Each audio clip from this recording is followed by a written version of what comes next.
And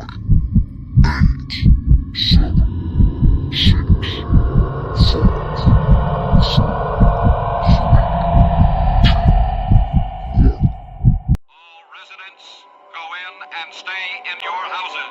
Drive the rats in the tank area.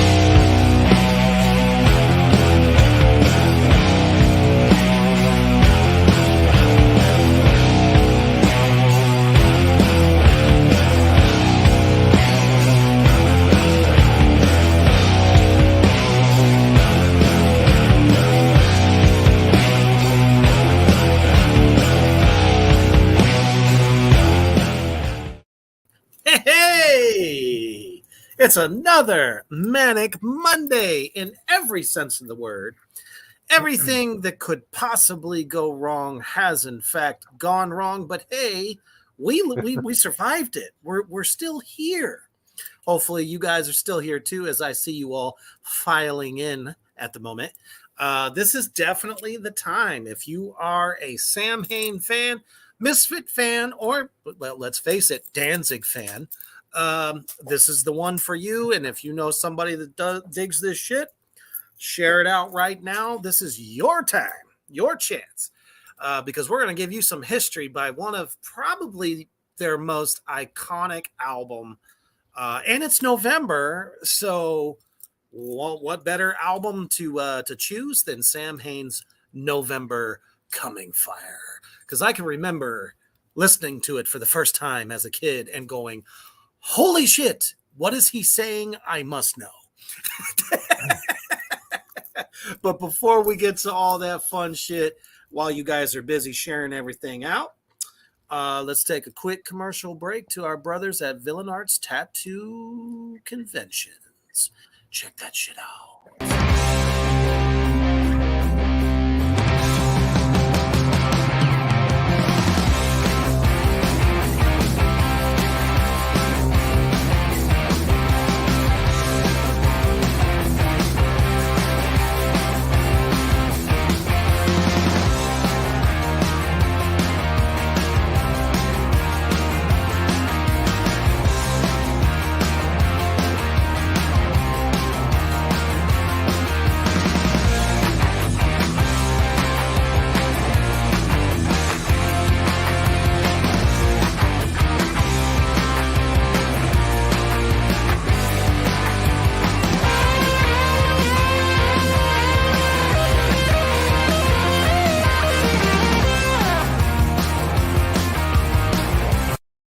That's right. You know what to do. If Villain Arts Tattoo Convention comes through your town, your city, whatever the fuck, get down there, check out all the cool merch, get yourself a professionally, wonderfully done tattoo, and check out all the performers, because it's one hell of a ride. Hello, Reggie, Kyler, JD, all you motherfuckers coming in right now. Appreciate y'all so fucking much. JD hasn't been with us in a minute. He says the party has arrived. Yes. And Reggie says, hell yeah, hail thyself, Reaper. Absolutely. We hail thyself every day. As it should as be. We are all gods.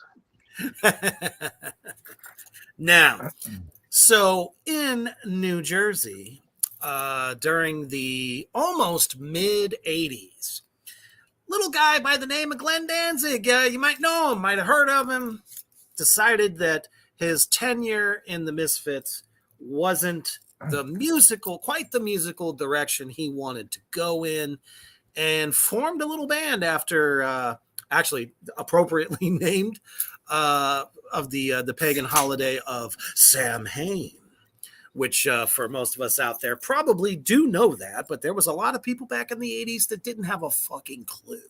But that is why he named it that. Obviously, coming from the Misfits, which was a horror-inspired punk band, he just wanted to do something quite different. I remember reading this interview saying that Samhain was how he was feeling about the world, and it all came out in this band, which there's just so many classics It's kind of hard to count. Um, but I actually found some seriously rare photos. Well, one of the Shit. things that I heard, ooh, that's awesome. One of the Go ahead. things that I had heard is he had kind of has accused Doyle is not being able to play the stuff that he wanted to play for Samhain. So that makes me question Misfits guitar and Samhain guitar is so fucking easy. So how bad of a guitarist was Doyle? Because Glenn handled guitar duties for at least the Initium album. Yes, the Initium album. That is absolutely correct. And at the same token, as much as it pains me to say this, but it's true at the time, Doyle couldn't play what he wanted because you have to remember Doyle was thrown in by his actual brother, son of a bitch, the bass player's name. Not Erie. No, from the Misfits. How am I forgetting his fucking name? This is terrible. I'm having a senior moment. Somebody should be. Well, nonetheless, was thrown in there. Jerry, that's right. God damn it. He is the most forgettable, though. The drummer. Stage presence-wise, he looks like a mafia guy with fucking football paint under his eyes. But still, you gotta love Jerry only. I got nothing but love for the guy. You know, he did the best he could. But, so Jerry threw Doyle into the Misfits to replace the guitarist they previously had before they went all horror. Because when they first started, they did not end up looking like what they ended up looking like. The Misfits didn't even have the Crimson Skull as their mascot yet. When it was like 2 years before they actually did a record, they went through this transition, really bad fashion, into awesomeness. And that's when they got picked up. So, by a very small label, although mostly DIY. But it's true. Doyle didn't even know how to play guitar. Glenn had kind of taught him on the spot how to play chords, period. So all Doyle ever learned was the chords he was being fed in the Misfits. Now, the Doyle we know today is a great fucking guitar player. Why? Yeah. Because he had years to finally perfect his craft. Yeah. He was underage too when he was in the band. He was like 16 years old. He was like still a player. Yeah. Who would have thought that, the Doyle we know today could be, was going to be him? Who would have known? So, what? Hold on. JD says Jerry was too busy chasing Tom around that damn house. Okay. I'm not sure who Tom is. Is that Doyle's real name? Tom and Jerry. Oh, got it. Manic Monday must consume more bourbon. Yes. But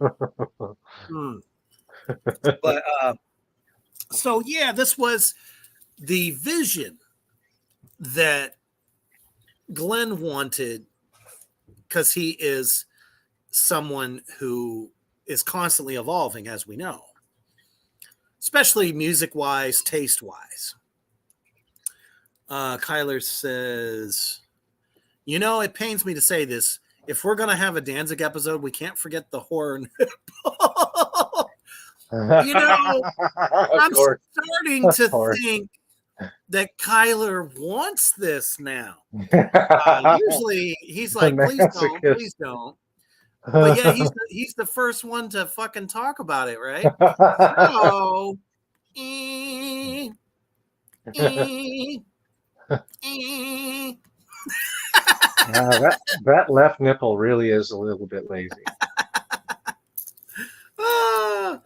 Now, personally, and everybody out in Black Flame Land knows that I'm a big Danzig fan, and so is Hoofbeast. But I was a huge fan of Samhain. Now, on my end of the spectrum as a kid, my brother was the one who introduced me to the Misfits. He had the Misfits records, but then I discovered that he had another band. And it was called Samhain. I flip over the back of the Unholy Passion record, which my mom damn near slapped me for. You'll see in a minute. And was like, oh shit, this is Glenn Danzig. Well, Glenn was in the Misfits, right? Because in Ohio, we don't know shit that goes on the East Coast whatsoever. We don't know shit. So, we didn't have the internet in those days. So you see somebody's name show up and go, well, shit, when did this happen? Right? So I quickly really dug into it because this was not like the punk of old. It wasn't 5 million light years fast. Glenn wasn't spouting off at the mic as fast as he could possibly do it, with some of those classic songs. So this was different. This was way different. So yeah, my introduction to them was this, and I can only show it for 2 seconds. And there it is. Okay. And it's gone. Hoofbeast is like, well, I better make sure I get another fix. I'll show it to you some more later. But as you can see right there, it was you're definitely in for a different ride with this. So they started out as a 3-piece because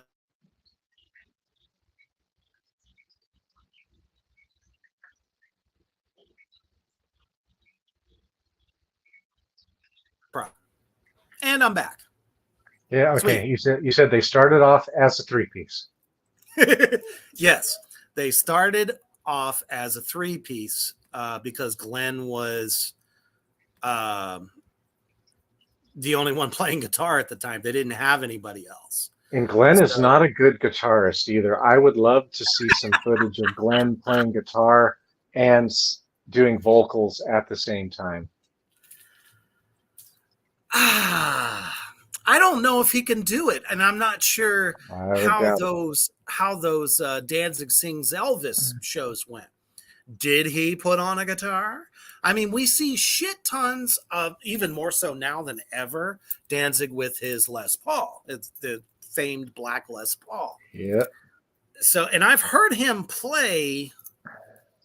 We hear him play a little bit in that Danzig home video, that very first one. Yeah. When he's at his abode, his little house. But let me tell you, when I saw this, I was hooked. I'm sitting here looking at 3 guys looking as morbid and pissed off as all be damned, and all the while covered in what we later found out was pig's blood, because everybody's opinion back in that day was, oh, they slaughtered a goat. It's goat's blood. No, totally was not. What was the first record that you ever heard by Samhain? By Samhain, it was Initium. But okay. I did not buy it in the 80s. I did not come to that until probably 2008. Holy crap balls. Because the Satanic Panic really hit my suburb in the 80s.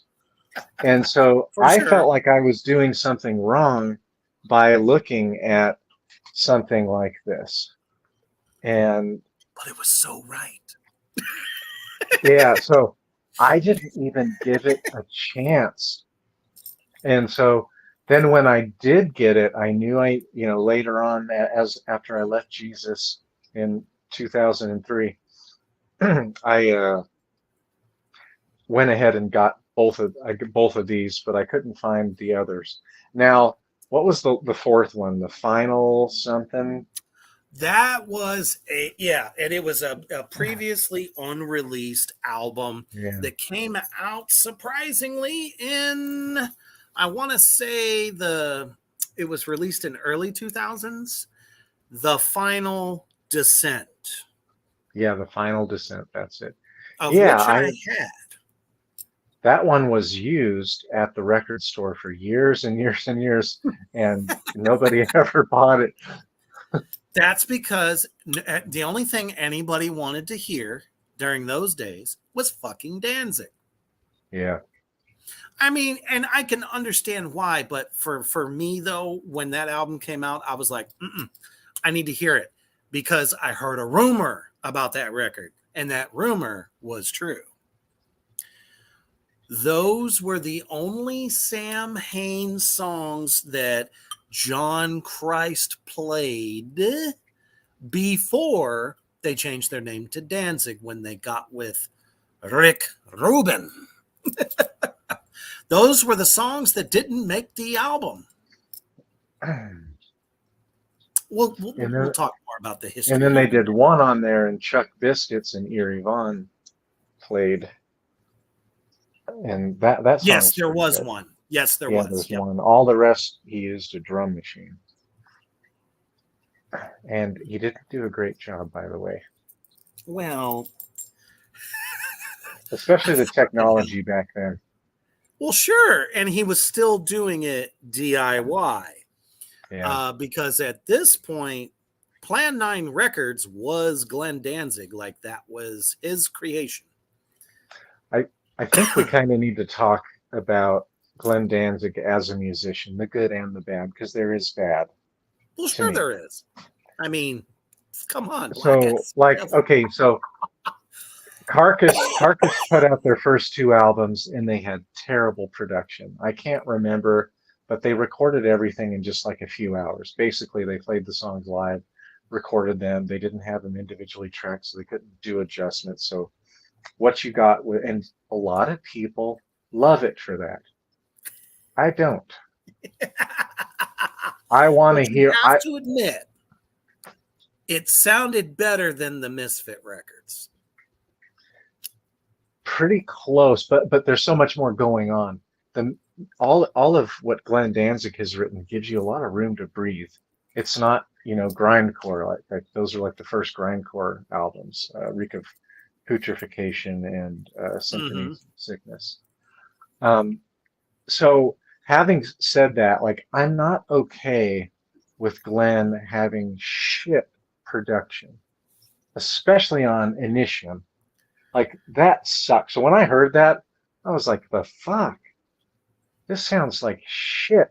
Like, it's, sometimes a bad production, it can be raw, but when it's so raw that it's like harsh at times, like the vocals are pretty harsh and it's kind of stark and searing in a way. But even through that, I can still hear kind of a mastermind. He's so creative to grab some, because almost all of their songs, not Earth AD, but a lot of the Samhain songs go back to the earlier kind of Misfit sound, like where it sounds like that the first oldies. record. Yep. Yeah, it sounds like the oldies quite a bit, but also he's introducing kind of tribal drum beats a little bit more in there, and then it's way darker. So there's a lot to like, and those albums to me would be even better. And this is the best one of the three, I would say, in my opinion. November, which is why we chose this record in particular, because musically, it was definitely like a prophecy of what was going to happen. The fact that, that first record, he just came out of one of the biggest punk bands of the time, even though they weren't at the top of their game at that time. But I mean, all of those punk bands were not like huge motherfucking successes like they are today. Talking about the Cro-Mags, Dead Milkmen, Black Flag. These were all bands that are like cult followed in the last 30 years. Minor Threat. Oh. Minor Threat, yeah, that's another one. So they weren't as big a stars as they are today. You even heard Doyle talk about it. Like this is, or not Doyle. I'm sorry, fucking Eerie Vaughn from the interview that we did on Reapers Underground. He talked about. He's like, this is what it should have been like back then. You know, selling out fucking majorly huge audiences, thousands of people versus the 25 that they played for in small clubs. Yeah. And as you know, the Misfits a lot of the time paid for the venue spots that they did play at. They rented out the space. You know, punk was a completely different animal, you know, in the 80s. But I think somewhere deep down, Glenn knew that it wasn't always going to be that wasn't his be all end all. So when, you know, you listen to Initium, you still got that Misfits attitude, better songwriting, but at the same token, still short. I swear he only knew how to write at one speed. The drums were very much different. Some of the tempos were different. You heard a little blues shuffle here and there occasionally. A lot of riffing on the floor tom with the drummer versus doing a lot of cymbal work. And like you said, some of those other elements too. And there's nothing wrong with that, JD. Black Flag is wait, what? Oh, you meant is dope. Okay, gotcha. Then he turns around and says this. No, they're not. Stop it. They wish they were that damn cool. Well, bringing up Metallica, this is something like I was already into the Misfits because I used to just go to punk shows in the 80s like crazy, especially, well, it was like 86 I started, 86, 87, 88. I went every month, every fucking show that came. And so I was already really into the Misfits, but obviously couldn't see them because they were broken up. Samhain never came into Phoenix when I would have. They were only 3 years. Yeah. But James Hetfield on that Garage Day album, what they do, Green Hell, and they did another one. They did a great job with those. Those are really good covers. And to see, you know, if you looked at any of the metal magazines, James and Cliff were often always wearing Misfit shirts. stuff. Almost always. Very, very common. And they're actually credited as the reason people were into the Misfits and Samhain after they were done. They kept wearing the shirts, so people keep seeing the shirts and they're like, who's this? And then they go out and buy the album. And I hate to admit it because Metallica fucking sucks my fucking balls. But damn it, they helped make those bands into the cultural icons they are now. Because, I mean, let's face it, when Metallica started, they started out on Megaforce Records, which was a pretty mainstream metal label. The Misfits, Samhain, all DIY. Minor Threat was DIY. Yeah, and I think Black Flag was too. None of those they were on SST Records. Oh. Or at least for well, maybe not for the earlier ones, not for Damage, but for Slip It In and My War. I think those were SST. What about the Circle Jerks? I don't know about that. I only listened to them a little bit. Because they all kind of seem to play together constantly. All those bands. Yeah, DI, 7 Seconds. So for Metallica to come right out of the gate and then get bumped up to the big Megalodon Electra, it wasn't until, and we'll get to this, where Samhain suddenly becomes Danzig because Glenn was hell-bent on still keeping the name when they met Rick Rubin. Rubin said, nope, not a good name. He's like, you should call it Danzig. That's much cooler. So and what I've read and heard is that he also said, hey, look, if you just name it Danzig, then if band members leave, you still have your thing and nobody has any claim to that. That is true. I kind of forgot about that. It's kind of the sly, sneaky thing that I think that gave Glenn the big swollen head that he has. So he could do Danzig 5. Or no, Danzig's... Which one was it was 5. 5. Yeah, 5. Oh, my gosh. That was the beginning of the end of the Dark Four. Yeah, that when I got that thing, I kept it. I think I tried to listen to it twice and then it went away. I mean, come on. You got to be pretty sucktacular to fuck up a Black Sabbath cover. It's awful. That version of Hand of Doom is awful. Yeah. Awful. But you know what I want to say about this, because it kind of goes back to Glenn being a very creative person, very driven, super creative, and he had such a unique sound. His voice, reaching back to Elvis, but also with the oldies, but yet punk, and having, flame and fire with it, blood, kind of that weird fucked roots. Up bondage mask he used to wear. Yeah. Satan was definitely a part of his image and his shtick.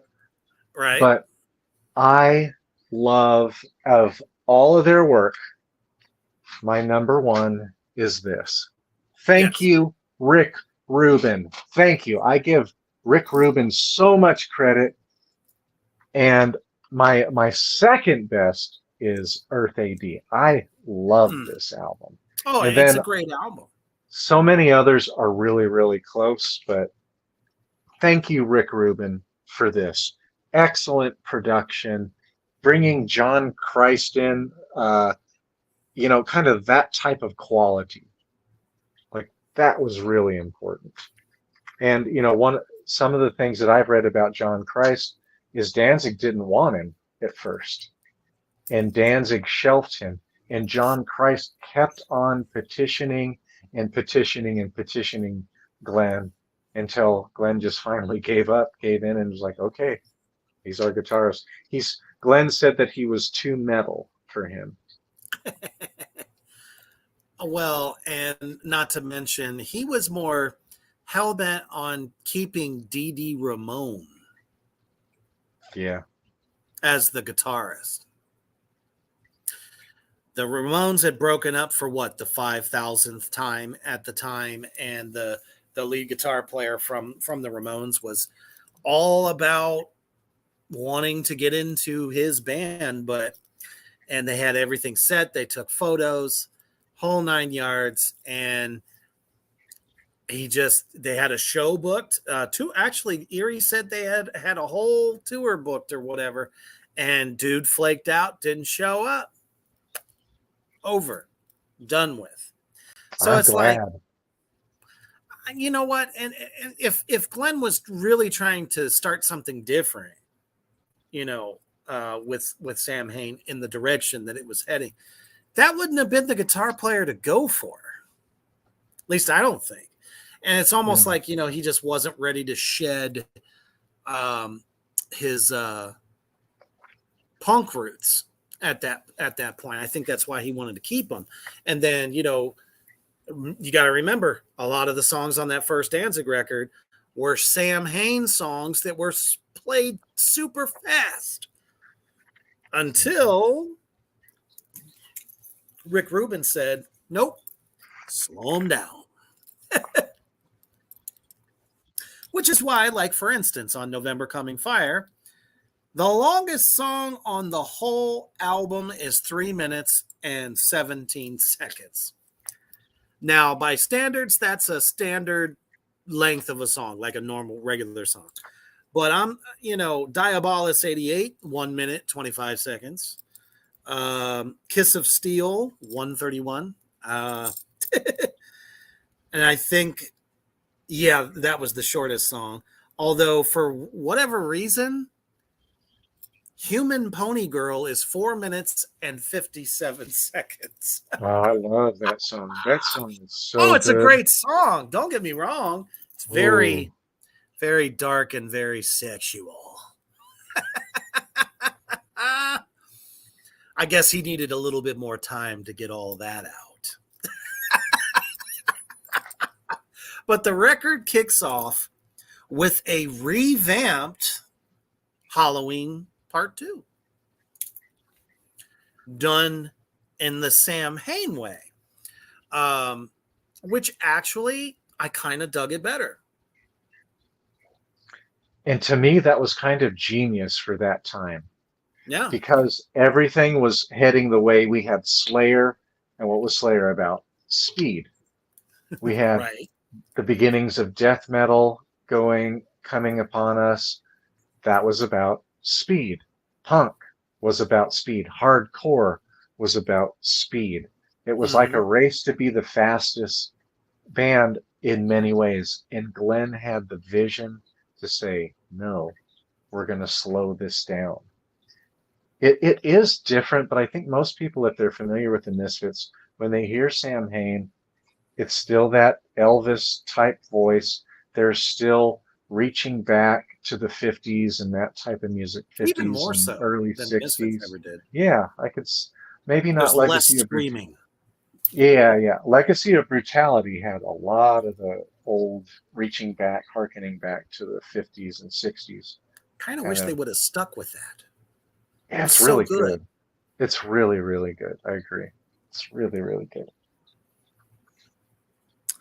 Oh, and let's a prime example of what you just said, To Walk the Night. Yeah. That's totally an Elvis style ripoff. To Walk the Night. You can't tell me. Nobody out there in Black Flame can tell us that wasn't evil Elvis, like, born right there. Like, that was the beginning. Now, I'm not sure why the guitar didn't match the rest of the speed during that part. It was really kind of weird. And I forget who the hell took the guitar duties over on that record. For November Coming Fire? Yeah. Might be on the back there.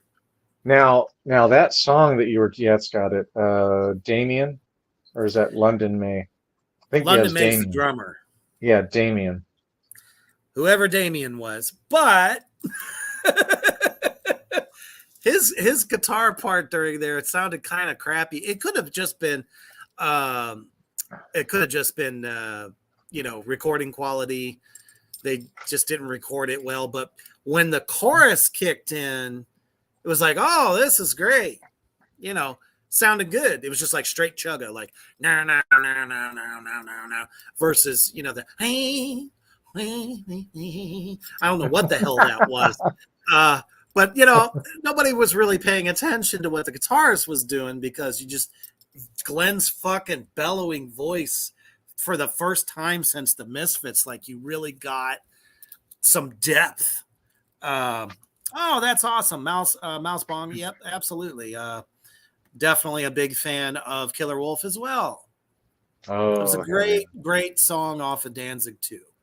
To Walk the Night reminds me a lot of the way She Rides is sung. She rides the night. Oh, big time. He says, "Did you all know that that song Electric is about a damn vibrator?"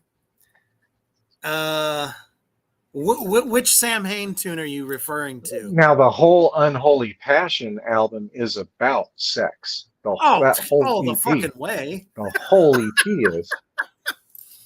Human Glenn has. Pony Girl is. Electric is not on I'm November not sure. I'm not 25. sure which one he's referring to, but we'll find out. But that chorus, "We all need our time in hell," will always forever be one of my favoriteest sing-alongs with Sam Hain. I can remember being on the bus shouting that shit and everyone looking at me and my friends like we're insane.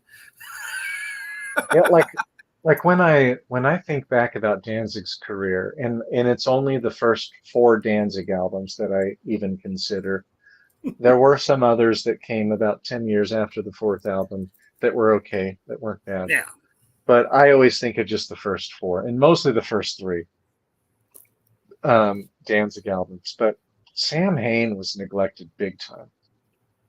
Like, people just don't talk about it, and that's why when you had the idea last week to do this in November Coming Fire, and here we are in November, like, I was pretty thrilled to do this because Sam Hain deserves this. Although the production is still pretty shitty, especially for Initium, it's still really good, and it sounds a lot like Misfits. But if you really have listened to the Misfits a lot, you can see that Glenn was bringing in some more stuff.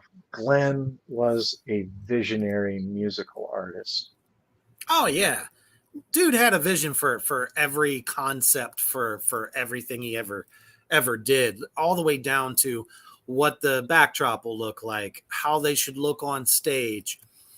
You know, because obviously in Initium they all still had the goddamn devil lock, which was made famous by the Misfits. But here's the thing. Glenn told Erie that for this, you know, for us to come out now as Sam Hain, let's still have the devil lock so people know where this band came from. And then after that, the gloves were off. I mean, they still had their hair in their face, but not in true devil lock fashion. Well, that poster we talked about. Absolutely. Yeah, I no could see doubt. why. Especially that She Rides song, and the video that came with She Rides is With the stripper that was dancing throughout the whole video. damn sexy. It's so, especially the beginning. Her little ass is just doing this right in front, wearing that thong. Now, in 1988 or 89, whenever that was, 88. that, Yeah. like, to see that much ass cheek, oh, she was beautiful. Oh my gosh. Wonder Which what is she looks why like today. they elected to edit the fuck out of that video for MTV. Yeah. Well, I had it. I bought their The VHS. yeah, I bought the VHS for that, and I watched that thing like crazy. So good. Great interviews. Yeah. If you haven't seen the Danzig home video, the behind the scenes, whatever the fuck you want to call it, I do believe there is VHS tapes floating around. Not sure if it ever did a crossover to DVD. Otherwise, I'm pretty sure you can find it on YouTube these days. But anyways, we're talking about strippers and asses, and oh my goodness. So Not perfect asses. Not just any kind of ass. well, okay, since we're on the subject, it's like when I was a kid and I saw that for the first time, I'm sitting here going, that's my ideal woman. Yeah, you must have been 14 or 13 or 12. Yeah. I was pretty young when that came out because I didn't turn 15 until 91. So needless to say, this chick had old school tattoos. Okay, old school black and gray shading that probably today looks like cottage cheese and fucking dirt. because that was a long fucking time ago. That girl's probably ancient now. But in the video, it's like, oh, she's got a dragon on one cheek and a fucking, Grim Reaper on the other cheek. And I'm sitting here going, I ain't never seen no shit like this. Yeah, what a great video. Because when it shows when it shows John Christ and Eerie Bond just whipping into their wet black dyed hair around. Yeah. Yeah. It was See, like, who are these scumbags? They're fucking monsters of metal. All of them took some roids, probably at Glenn's direction. Hey, you need to take roids. You need to take roids. I don't know.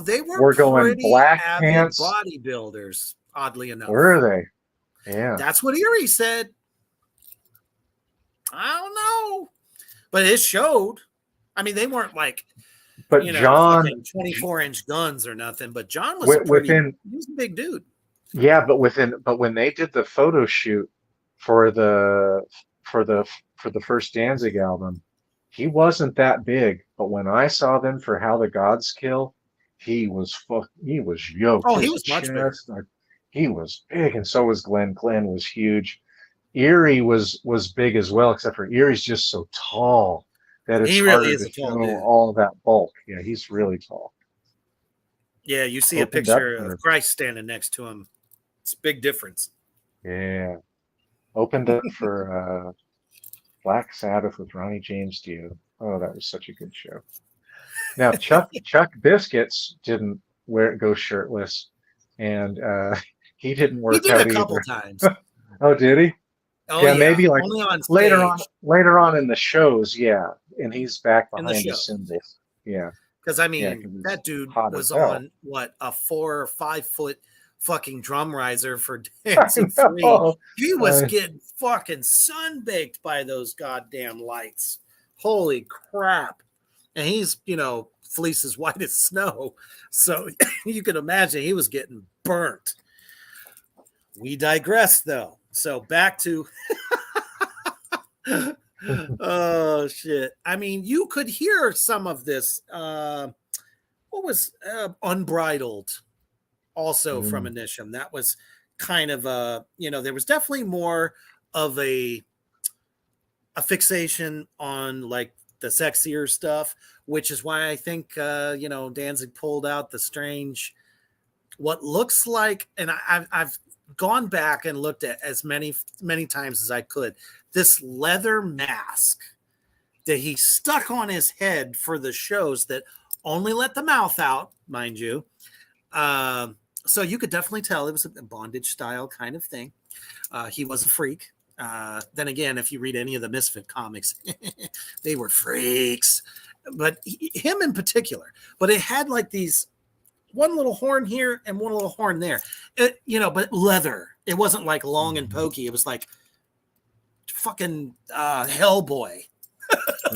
You know what I mean? Yeah. I think you hit it there, Mouse Bong. Let me pull this up if my computer will work with me. The Gimp mask. Yeah. Which is weird because you would think Glenn would be more on the master side of things. Just saying. But maybe he was a closet Gimp. I don't know. He can't hear me say that, so.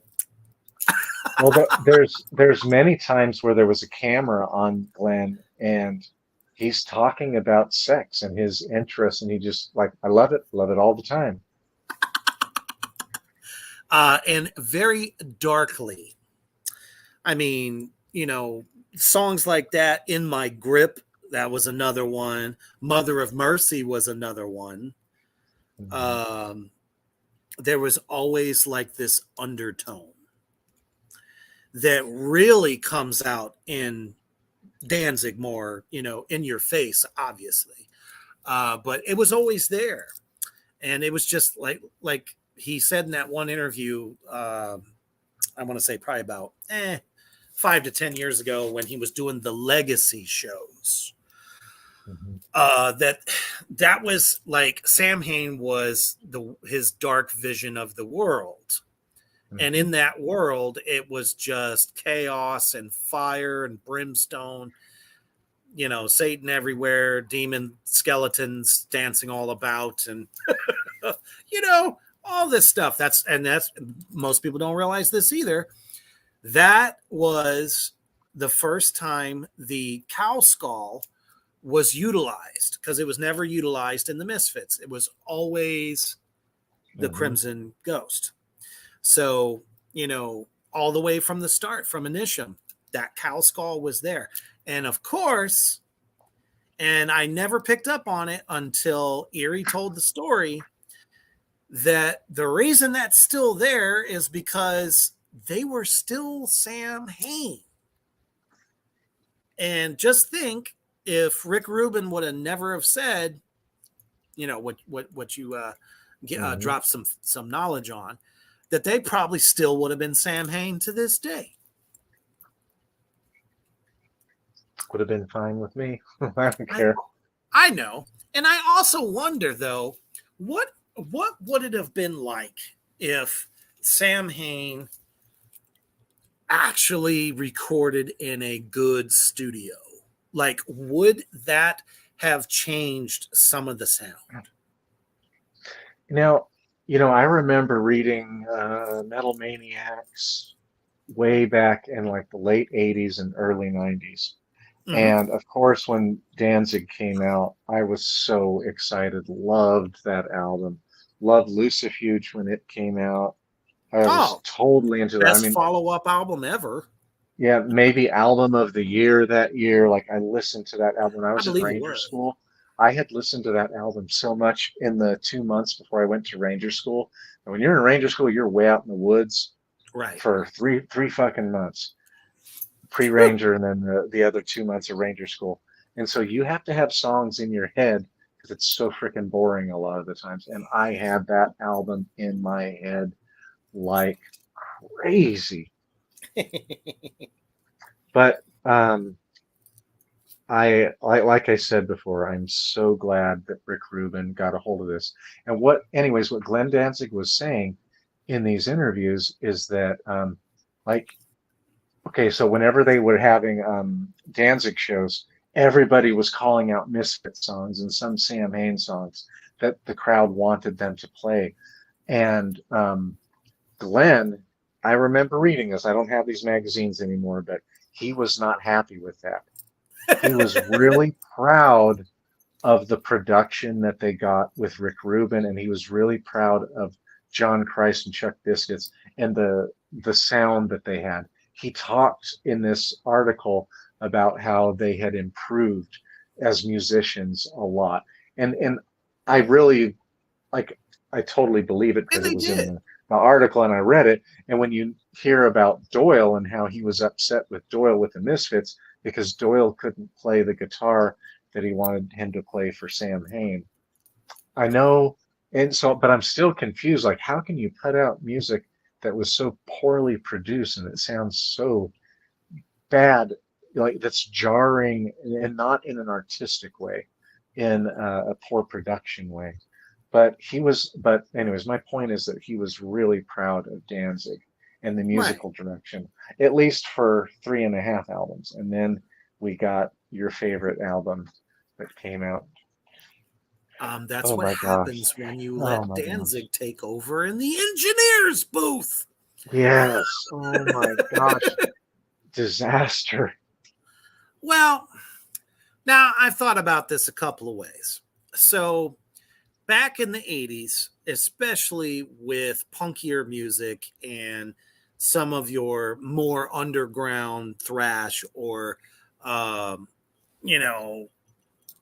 don't know, anyone that wasn't produced by a legit record company, that was pretty much what you were used to hearing. Much like super early Mayhem. The recording quality was fucking horrible. Absolutely. But people got with it, though, because it sounded so different. So it's like, you went from the Misfits to Samhain, which was completely engineered by Glenn and probably some buddy of his. And that's what you got. It wasn't like a professional fucking studio. It was probably somebody's basement with a 4-track, couple of microphones, probably didn't have proper drum mics, although the drums were a hell of a lot clearer in Yeah. Samhain versus the Misfits. The Misfits record, the fucking drums never sounded good. Although Right. there was a couple songs on Legacy of Brutality that the drums were a little bit crisper, but that's because the guitars were not playing with distortion. They were clean. They were very 50s Yep. style, as you know. Mm-hmm. James So Bond sound. yeah. So people probably, if you would have heard it back then, you would have said, "Oh, well, this is really different." Like now, you listen to it in 2023, you're probably going, "Gods, what the fuck were they doing?" Because I knew even from listening to it as a kid when it came out, I knew it wasn't the best production. But I was also used to hearing really flat drums, distorted guitars that were not chunky like Metallica's early thrash records. You didn't have, noise gates on, nothing to catch the hums of the amplifiers, the feedback. Mm-hmm. Boy, So they I used don't know. feedback. Boy, they featured feedback in Earth AD big time with the Misfits. And I It was love. almost to the point of being annoying. Yeah, I loved it though. It made it so dark and eerie. Like those sounds sound like they were coming straight from hell that doesn't exist. Oh, you mean the burning lake of fire, do you? Oh yes. Yeah, There is somebody this please place. take me there. Push me in a a goddamn wheelchair. Just push me in. Come on, let's do it. But after something like the Misfits that was super sci-fi horror to something so much more demonic, Mm-hmm. that was the overall allure for me listening to Samhain after hearing those, iconic Misfit records. I was like, there's something deeper here.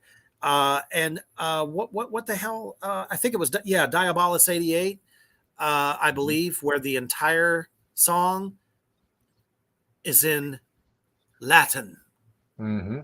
Glenn talks about this. Erie talked about it. He said that, no one had ever done that before, obviously. And he was really trying to get this like eviler image. Like you said, it was definitely a lot more about devils and demons than Mm-hmm. anything else. And then, with some sex thrown in. Mm-hmm. So suddenly he's not talking about killing, maiming like he did in the Misfits to this is all much more from his fucking library, which is extensive on the occult. So he was pushing out a lot of that. And to do an entire song in Latin, damn, did I think that was fucking hot. That was cool.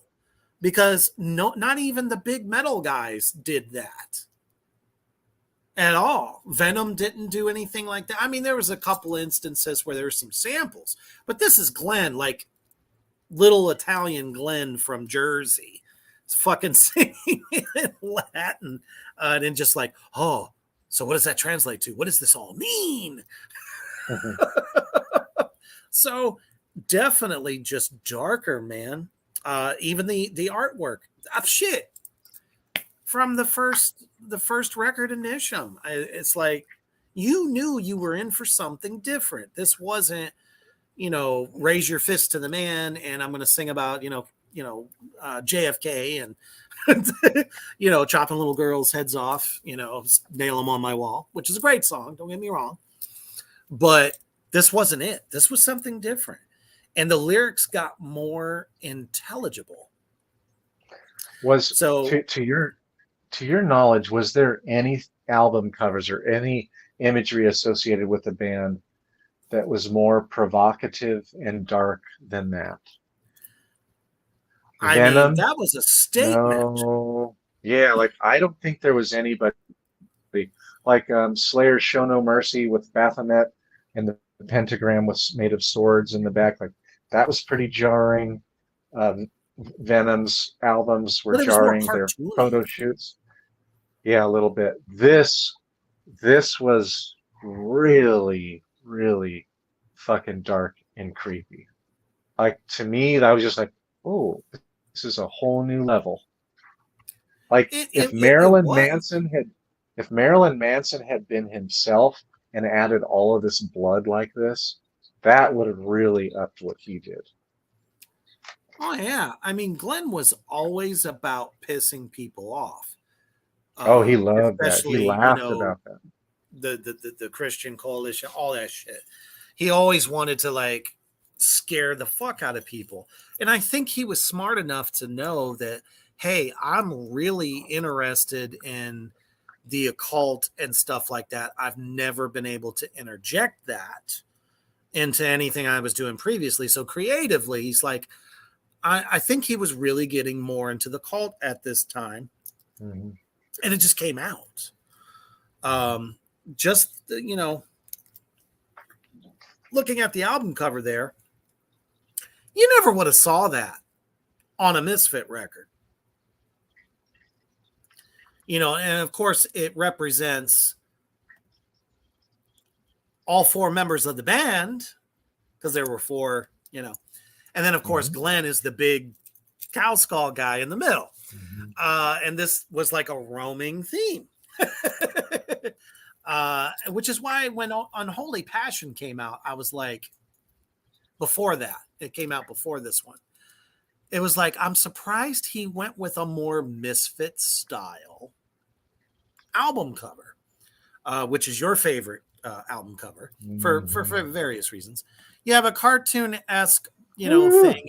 And then you have basically a black and white photo shot of everybody in the band. So it's like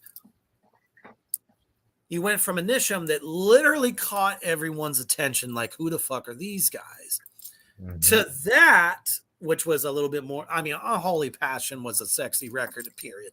That's really what that whole record was really kind of based around. And I wish I could probably pull up a couple of the track listing, but to this cover, November Coming Fire, this is where things got deeper, like really deep. Was not expecting that. Reaper, we haven't talked about the correct pronunciation of Samhain. Oh, Samhain. Yeah, and a lot of people were making a big deal about this. And so Glenn does do it once, and then he kind of stays with Samhain after that. Right, because most people, when they see the word, paganism was not huge during the 80s at all, because it was all about Satan, which is fine. But that is actually what Halloween is. Halloween, the name, came much later than the actual ritual. So that's where he took it. So instead of calling it, oh, by the way, we're Halloween now, he decided to go with the pagan holiday, which was perfect. Let me see here. Almost got it. It's coming. Okay. Oh man, so many great songs on this thing. All Hell, All Murder, All Guts. Definitely Misfit style. Absolutely.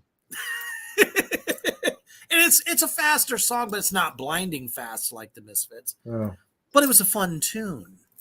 The Hungry End. Come on, we all know what that's all about. It's about getting your fucking nut off. And then that just goes right into Unholy Passion, that is about him, basically possessing this girl so she'll do whatever. And Mousebomb got it. Awesome. It's like, I thought there were more tracks on there than that. Now, Moribund was just an evil track, like especially the way the vocals were laid, which was kind of a poor attempt at layering multiple vocals, but you got this like demonic, I don't know how he did it, but he got this like demonic voice, to happen during it. And then what a great song I Am Misery was. So Unholy Passion, fucking banger of a record. But November Come Fire was the culmination of that era of Samhain. So now we can talk about the mystery record, The Final Descent, that was not released. And I got news for you. Rick Rubin was the one who recorded that record. Those songs were recorded in his studio. Oh my gosh. Doesn't sound like it. Do you remember the song? Oh my goodness. Hold on. Let me get the track listing. Remember, these were previously unreleased tracks. So you had a mixture of crap and awesome. All on one record. This was not a legit record either, because they're all previously unreleased. So let me get it here. Final Descent. Oops. If I can spell, that'd be awesome. I wish we could have asked Eerie Von which of these skulls was him, which of these skeletons was him. Or I don't know, because the smallest guy is in the middle. or which one did Eerie want to be? Yeah, right. Now, when I saw them, when they played live, Eerie was on the right of Glenn the whole show. John was on the left. Right. So you have a bunch of remixes or different version takes of songs from multiple Samhain records. The track that I want you to listen to is the one that Rubin did, Death in Its Arms. Because Chuck Biscuits, Eerie Von, John Christ, and Glenn all on the same fucking song. And that showed us all much later that the three of those guys were already involved before Danzig was created. That's pretty awesome. When you listen to it, it's a bluesy tune. You can tell right away that's John Christ, because nobody brings the harmonic pinch harmonics like that son of a bitch does. That was his signature. He did it on every Danzig song there was. Yeah, just by watching John's interview in that VHS for the Danzig album, you could pretty much teach yourself how to do pinch harmonics just watching him play. I love his interviews. They were so good. And so funny. He's literally sitting on his cabinet and the thing's humming, clenches his fist, slams it down, and suddenly the hum is gone. I wouldn't want to be punched by him back in those days. Holy shit. What a neat what's guy. the name of your guitar, bitch? And it was a BC Rich bitch. Beautiful black BC Rich bitch. And then he's like, all my guitars are my girlfriends. And then the guy asks him, well, how many girlfriends you got? Yeah. That was probably one of the best interviews on that whole VHS. It's really, really good. So good. Mousebong, definitely agree with you here. November's Fire is a great track. I wish we could have had a better produced version. And I think that's honestly everyone's universal opinion here in Black Flame Land. It could have been better produced. Just like Danzig's last album before he did the Elvis album was horribly produced. It was. You think about the technology we got. Yeah. He could have done a much better job with that record. Did he pick a producer out of the bubblegum machine? I don't know. But everyone bitched about the quality. It was definitely not a Circle of Snakes. It wasn't Death Red Sabbath or my personal favorite, I Luciferi. I thought I Luciferi was probably the best produced Danzig record. But that's one thing with Samhain we'll never get is a better produced versions of these songs. Yeah, it's a good point, but I want to talk about the new Cavalera brothers, what they did. So is it morbid visions and bestial ferocity or something like that? Those two first Sepultura albums, they were terribly recorded. They sounded a mess, real boxy. You could hardly hear everything. And they went back a year and a half ago and legit re-recorded the whole thing. I'm telling you guys, if you like Sepultura, and like I bought those cassettes back in the day and I listened to them like one time. They were so poorly produced. You just couldn't really hear the riffs and what they were doing. The artistry in it was like kind of missing due to the production. It was handicapped. And then to hear what they have come out with this year, it just came out about 4 or 5 months ago. They are amazing albums. Go listen to those. They're on Spotify. Listen to the old ones and listen to the new ones. I love that they did that, and I so wish Rick Rubin could grab Glenn by the balls, or no, by both lazy nipples, and get him in the studio and force him to succumb to the will of Rick Rubin and re-record those albums properly. They're so good.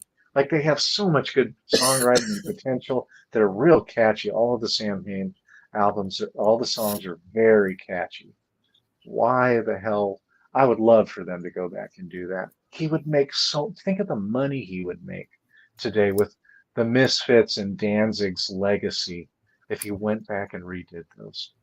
And I remember back in like 2015 or whatever the hell it was, he was doing the legacy shows. He got London May back on drums, Steve Zing back on bass. I don't remember who was playing guitar. It might have been Tommy Victor, because that's probably all that he could. What was Tommy left. Victor was the 2014 version of Samhain. Okay, so I wish I could have heard that live, because I bet you it was fucking phenomenal. I bet, yeah. Yeah, see, and if anything that's related to Samhain is on YouTube, Glenn blocks it. Like, please, Glenn, I know you're not watching this, but please stop cock blocking Samhain. Let it out. Let it all hang out. Let it spit out all its juicy goodness upon the world. I'm just not sure if it's because he just looks back on it and says, man, that was horrible. It couldn't have been horrible because he did it live on the legacy shows. But maybe it's production value. Maybe he just doesn't want that to be what's out there representing him. Well, Okay. shit. The only reason he doesn't block the Misfits old stuff is because everyone loves it. Well, I'm not sure that he would have the lone power to do it. I think Doyle and Jerry have some say in that. Because I think there was a I would lawsuit. certainly hope so. Yeah, I think so. I think that's why. I mean, shit. Didn't Jerry have to fight Glenn just to get the rights to the name,